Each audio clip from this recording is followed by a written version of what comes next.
Honorable Mr. Jitan. This is Jitan. Honorable Mr. Jitan. Minister, is it? Mr. Deputy Speaker, sir, like many of my colleagues in this chamber, I rise today with a profound sense of duty. Duty to the people who have placed their trust in us, their hope in us, and duty to the generations who will inherit the consequences of the choices we make today. This budget is therefore not just about numbers. It defines the new Mauritius we aspire to build. The decisions we take today will define who we are for decades to come, because Mauritius can and must do better. We face some hard realities: an aging population, a shrinking workforce, unsustainable social obligations, intensifying global competition for talent, the existential threat of climate change, and an economy weakened by years of reckless populism. So, Mr. Deputy Speaker, sir, my intervention will be in two sections. First, I will speak about my ministry, Financial Services and Economic Planning. I will then go on to speak more widely on the budget. So let me share how this budget aligns with the financial services mandate of my ministry, and how it paves the way for sustainable growth, financial stability, and international competitiveness. The financial services sector is the first pillar of our economy, contributing 13.4% of GDP and employing directly more than 19,000 highly skilled people and many more indirectly. It also accounts for 68% of corporate tax revenue, 15.4 billion rupees, and 34% of PAYE collections, 4.3 billion rupees. Yet today, the sector faces serious challenges after years of complacency in the face of fast-changing global competitive environment. If Mauritius is to remain relevant in this environment, we had to act decisively.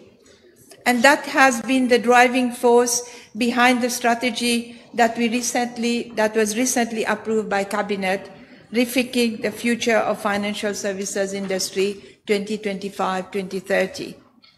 It is not just a vision, it is a concrete and actionable plan that rests on 5 pillars, each grounded in today's realities and tomorrow's imperatives. We have set ourselves very ambitious goals and KPIs, as we know this is one sector that has huge growth potentials. It proposes actions around thematic pillars. First, enhancing ease of doing business and reducing the cost of doing business through regulatory streamlining, eKYC, and turnaround benchmarks. Second, diversifying and modernizing financial products, including fintech, sustainable finance, wealth management, family office, and capital markets.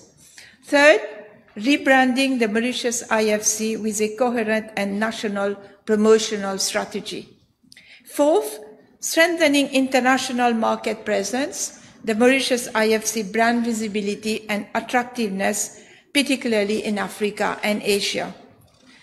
Fifth, addressing human capital gaps by aligning training, improving incentives, and engaging diaspora talent.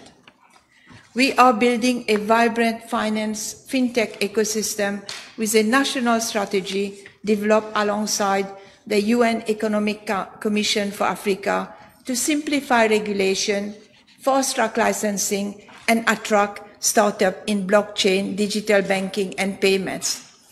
A dedicated fintech unit at the FSC and targeted global outreach will strengthen Mauritius' position as a leading fintech destination. Mr. Deputy Speaker, sir, we stand at a pivotal point in our journey. We have at our doorstep two of the world's most dynamic regions, India and Africa. India has been instrumental to the growth of our financial services industry. We may be a small nation of 1.2 million people, while India is the country of 1.4 billion people. But we share the same ancestral heritage, culture, and traditions. For years, Mauritius was the first FDI driver in India. But following the amendment of the Double Taxation Treaty under the MSM government in 2017, Mauritius lost its place to Singapore, and we are now consistently the third driver after Singapore and the US. We are working with the Indian government to mitigate the issues, and we are very confident that there will be some positive outcomes soon. Today, India is set to become the world's third largest economy, and we can be part of this exciting growth story through our strategic partnership and the very special relationship that we share with India. Africa, of which we are one of the tiniest nations, is the future. It is the youngest, fastest growing continent on Earth. By 2050, 1 in every 4 people on the planet will be African. The continent is on an exciting growth path and attracting tremendous investments. We are an African country.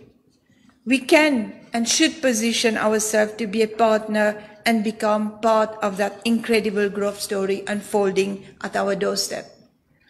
Just last week, Financial Times published a ranking of the top 130 companies in Africa. And guess what? Mauritius had the 4th largest number of companies after Nigeria, South Africa, and Kenya. More than $80 billion of investment have already flown through Mauritius into Africa. And we host over 1,000 funds, a substantial part of which is Africa focused. Looking ahead, we are moving decisively from strategy to execution. The Financial Services Consultative Council is being reconstituted to steer implementation, working in close collaboration with the industry stakeholders, which will serve as a permanent platform for dialogue between the public and private sectors. Mr. Deputy Speaker, sir, we are fully aligned with the principles of fiscal consolidation outlined in the budget. At the same time, we need to safeguard the momentum of the financial services sector. Measures like the fair share contribution and the qualified domestic minimum top-up tax are perceived by the industry as a setback.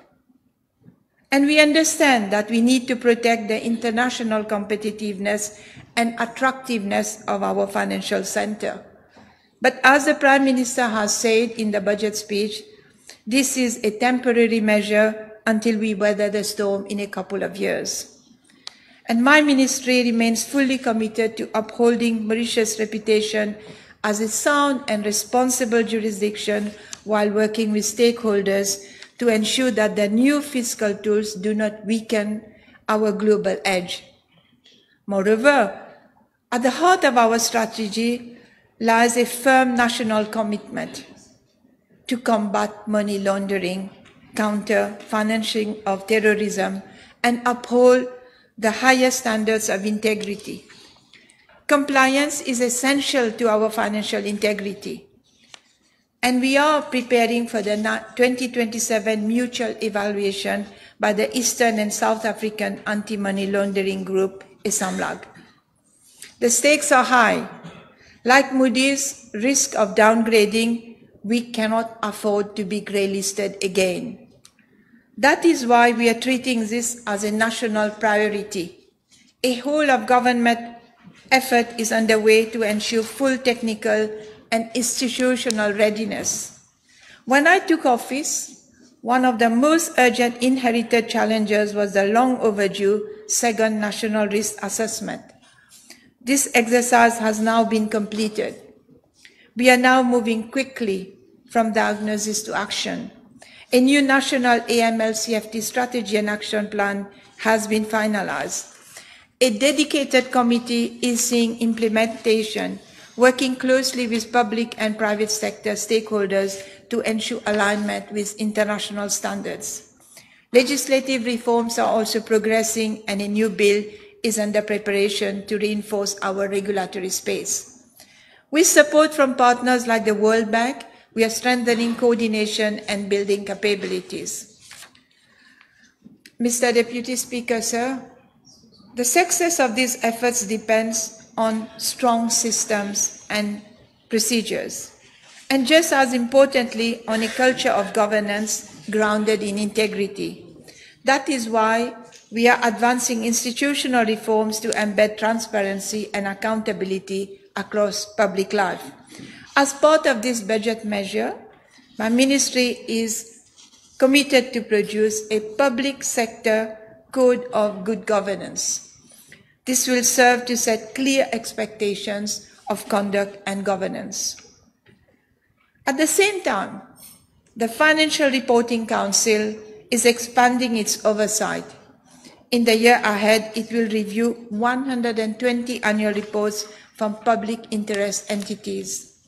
These steps are vital to reinforcing trust and ensuring that integrity becomes the standard of practice.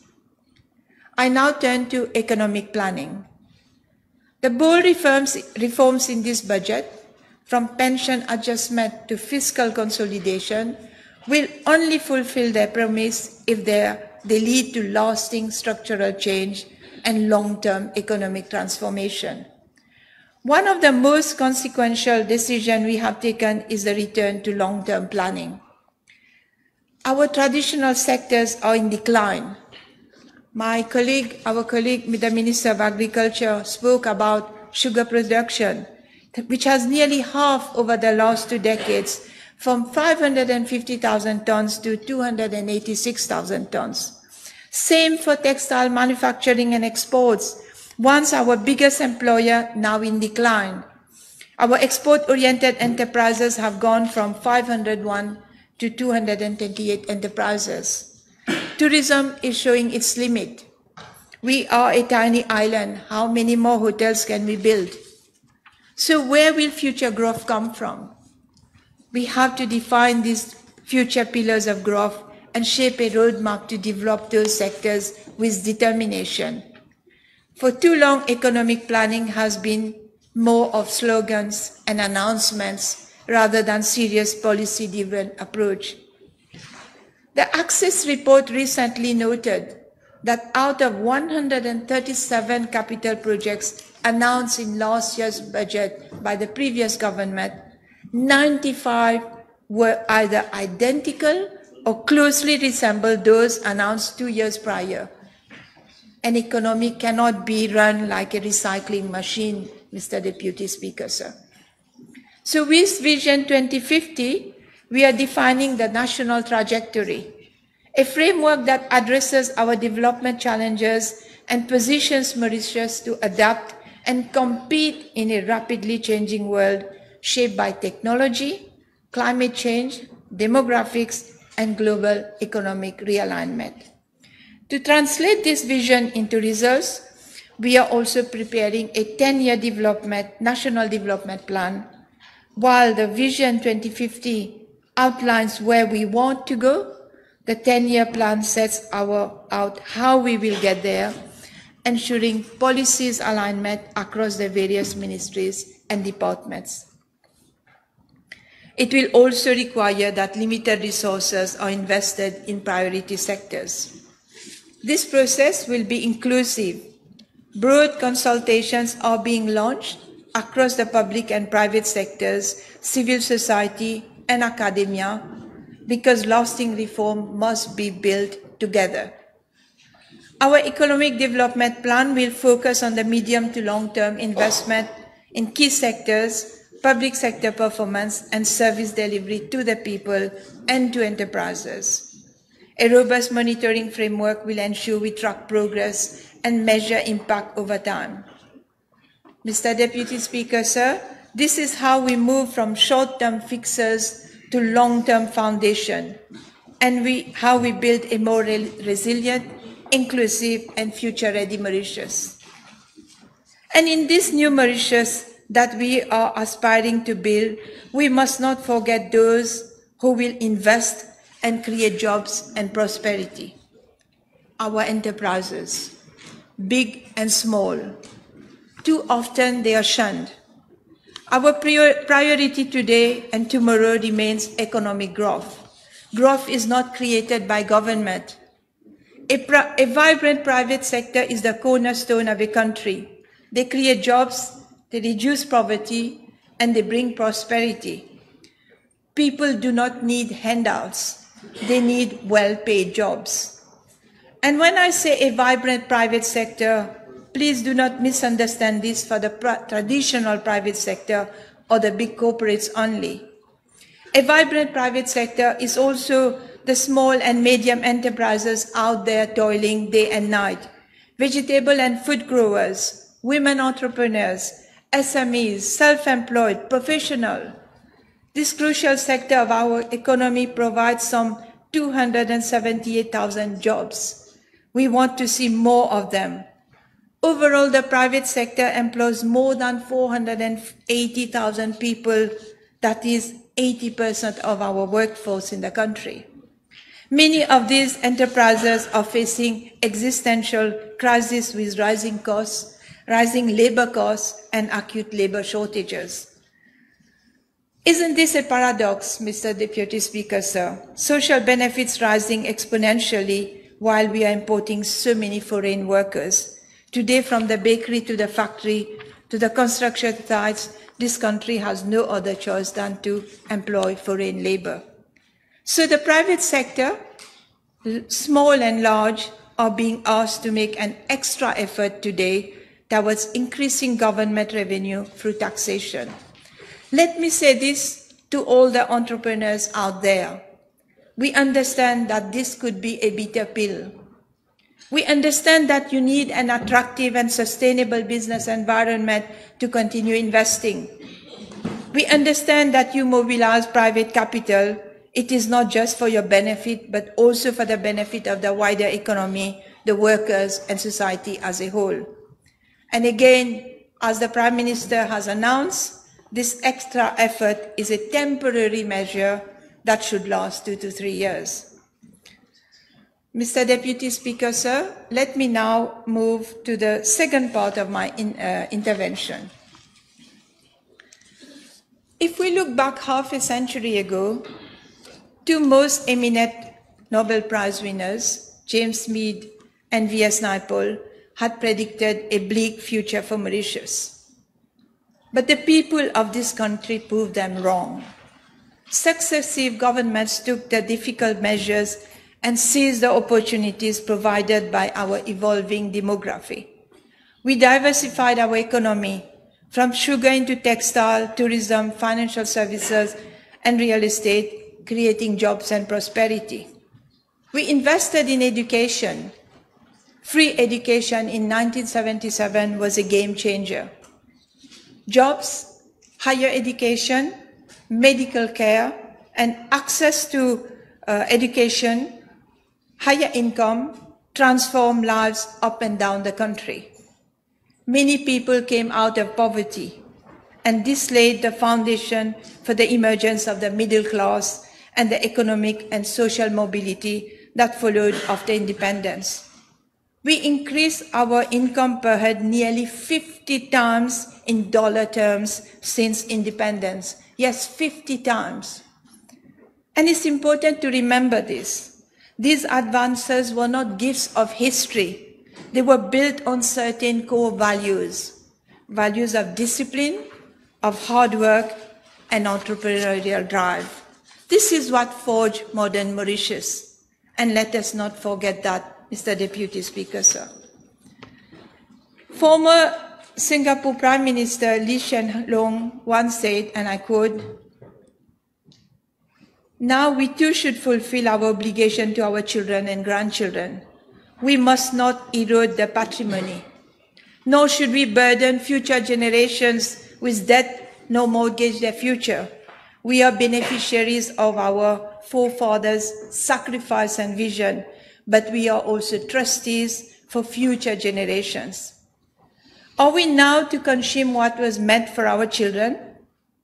Mortgage their future under the weight of unsustainable debt? Squander their future pension money? No. Our first responsibility is to them. Leadership is not measured by applause in the streets. It is measured by the courage to act before crisis becomes collapse. And the Honorable Prime Minister has said this during his speech, but it is important that we repeat this because a lot of people still are confused or spreading false information. First is that we are not changing the age at which people retire in this country. The retirement age is already at 65 years. Second, the universal pension is non-contributory. We are one of the very rare countries in the world where universal basic pension is 88% of the minimum wage. And today we are facing demographic headwinds. Our population peaked to 1.2 million in 2021, but the working age population peaked somewhere back in 2015. So our working age population is shrinking.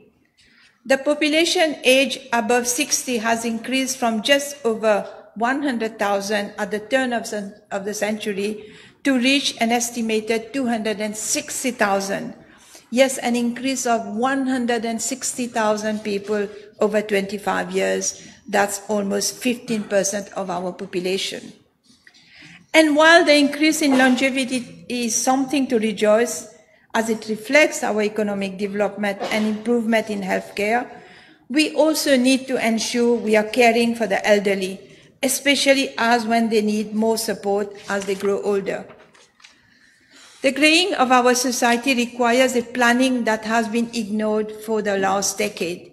It is high time to address that omission. We need to be caring for those who are no longer independent, provide adequate care facilities for those in need. And we are heading into a demographic cliff. If we thought where we are is concerning, we should probably be even more concerned about what is about to hit us. Our population is projected to further to reach 1 million in 25 years. Yes, that's a loss of 200,000 from the peak. The number of people aged above 60 will be close to 350,000 people. That is a third of our population will be above 60. If no decision is taken, it will only go downhill from there. And yes, the structure of our society, as we know, is changing fast. But as the saying goes, if we fail to prepare for the future, we prepared to fail. Across the world in Europe, but also developing countries like Brazil, Vietnam, and closer to us, Seychelles, Ghana, and South Africa have faced this reality with courage. Let us speak plainly, Mr. Deputy Speaker, sir. When we took the helm of the country in November 2024, the nation had lost its way. We had drifted. Like a ship that had lost its compass, we were heading towards a storm. We had consumed too much, government had borrowed too freely, they had delayed reforms for too long. The MSM government poured billions into politically convenient projects, ignoring national priorities. Corruption and mismanagement were allowed to flourish. Consider just one example, the BAI crisis. 24 billion rupees. 24 billion rupees would pay the basic retirement pension for all our 250,000 senior citizens for nearly 7 months. And this is just one example of mismanagement. Week after week, in this very chamber, we have learned about the magnitude of their reckless management driven by greed and corruption. 6 billion in the Betamax payout. This could have bought 2 years of rice supplies for Mauritius. 1.9 billion on the Neotown fiasco.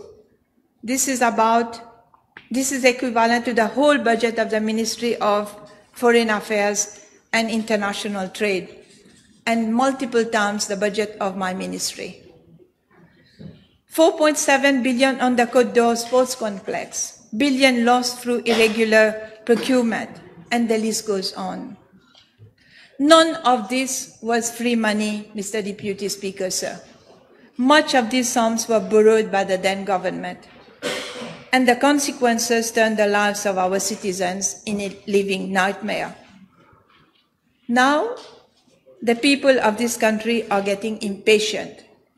They want to see the change that they voted for, and they want to see that change now. But my fellow citizens, a country is not like a computer game where you just press the button and the ship changes direction instantly. Meaningful change will take time. Change is like turning a large ship at sea. You cannot spin it around instantly. It requires time, it requires steady hands and careful adjustment to shift its course. But once it starts turning, its new direction becomes unstoppable. So do not lose hope. You voted for a team that brings wisdom, that brings honesty, and that brings integrity. You voted for a team that brings competence, credibility, and determination to do what is right for the people. You chose truth over illusion, results over rhetoric. And let me say this clearly, we do not have the moral right to push these reforms and the burden into the next generation. We need to fix the broken foundation. We can no longer do business as usual. This first budget is the beginning of a new chapter of our national renewal. We recognize, Mr. Deputy Speaker, sir, the anxiety from our elderly citizens regarding the pension reforms. Their voices matter, but leadership is not about doing what is easy. It is about doing what is right. This is why, Mr. Deputy Speaker, sir, we are supporting the Prime Minister and the Minister of Finance and the Deputy Prime Minister with resolve, because they did not choose the easy path. They chose to lead with courage, explaining tough decisions clearly and keeping the country together in difficult times. Mr. Deputy Speaker, sir, Mauritius stands at a turning point. We have to steer the ship away from the storm. The path ahead is calling for effort and national discipline. It begins with something simple and essential: the recognition of who we are, where we come from, and in what direction we are going. From independence, the people and the enterprises work hard to produce prosperity. We seem to have lost that sense of collective effort and values. Go abroad and you will see the Mauritian spirit. From Australia to Europe, UK, France, Canada, US, our diaspora is the pride of our nation. They work extremely hard as they know there is no such thing as free lunch. Their drive, determination, and entrepreneurial spirit makes their parent and family very proud back home.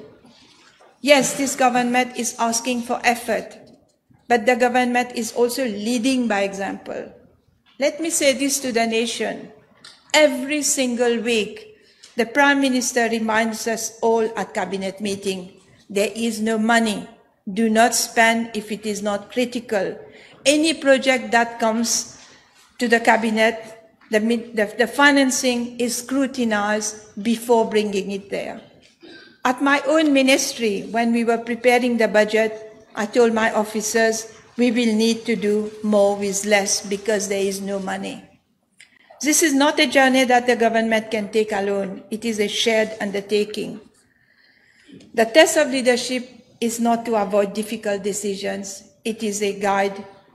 It is to guide a country through with courage, fairness, and care. And that is the responsibility we have accepted, and that is the responsibility we will honor. Because the future of Mauritius must be one that we build together. Mr. Deputy Speaker, sir, before I finish, let me refer to what the Honorable Leader of Opposition said the other day. His mockery of my conversation in Bhojpuri, our ancestral language, is a truly remarkable display of wit, fair Buffon at its finest. I would like to believe that I have put Bhojpuri back in the mainstream across this nation. But people up and down the country, from Goodlands to Sulyak, from Flak to Triolet, proudly communicate in Bhojpuri. Yet during his 10 years in government, he never once spoke the language of the people he claims to represent. Instead of serious debate, he resorts to mockery and making fun. He forgot that this is a new era of democracy in our parliament, not the mockery they had made of it during the past 10 years. He forgot that these are grave times in the history of our country. He forgot that his government has left this country in a huge mess, which caused so much suffering to the people. The citizens expect solutions, not cheap rhetoric. So, Mr. Deputy Speaker, sir, with your permission, let me say this loud and clear. Aap meri bhasha ka tamasha banana choro. Stop making fun of my language. I translate, stop making fun of my language. Aap meri bhasha, meri sanskriti ka mazak banana choro, hasi banana choro. Stop making a mockery and a laughing stock of my language. It's an insult to all Bhojpuri-speaking citizens. Let's focus on the real issues and deliver tangible results for the nation. But he also said one thing, Mr. Deputy Speaker, sir, which was not translated. He said, Ab ka bolba beti, beti. What do you say now, my daughter? And I have only one thing to say. Leave my late mother out of this. Thank you.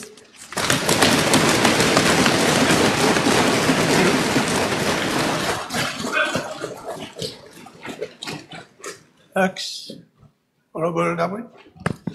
Mr. Deputy Speaker, sir, I beg to move for the adjournment of the debates. The motion need to be seconded. Seconded by the Deputy Prime Minister. So the question is that the debate be now adjourned. Those in favor say aye. Aye. Those against say no. The ayes have it. Honorable Prime Minister. Mr. Deputy Speaker, I beg to move for the adjournment of the House to tomorrow, Tuesday, the 24th of June at 11:30 a.m. Seconded. Motion is seconded by the Deputy Prime Minister. So the House stands adjourned. Adjourned.